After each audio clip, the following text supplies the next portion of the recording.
আহা কি মজা, আজ পেট ভরে খাবো। হাল্ক বাবা, আমার জন্য বাজার থেকে কিছু কলা নিয়ে আয়। ঠিক আছে বাবা, তুমি বসো, আমি এখনই নিয়ে আসছি। দাদি কলা লাগবে? আজ বাজারে একটা কলাও নেই ভাই। কি বললা দাদি? তাহলে কলা পাবো কই?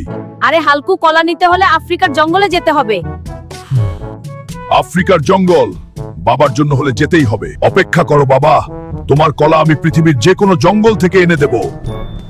এই তো আফ্রিকার জঙ্গল, বাবার জন্য কলা নিয়েই ফিরবো। পাগল আমি তো হালকু। ওই পেট মোটা হাল্ক, আমার কলা বাগানে ঢুকেছিস কেন? আজ তোকে আমি খেয়ে ফেলবো। আমি বাবার জন্য কলা নিতে এসেছি, আমাকে আটকাতে পারবে না।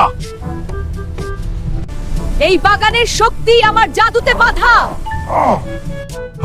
বন্ধুরা, আমাকে শক্তি দাও, লাইক আর সাবস্ক্রাইব করো। এই শক্তি এখন আমাকে পাবার না। আমি হালকুর সাথে হাঁটতে পারি না। না, এটা সম্ভব না। বাবা, আমি কলা আনতে পেরেছি। ওই পেট মোটা হালকা কাঁচকলা। ওই বুড়া, বেশি কথা বলিস না। খেলে খা, না খেলে পাছা পাছায় ঢুকা।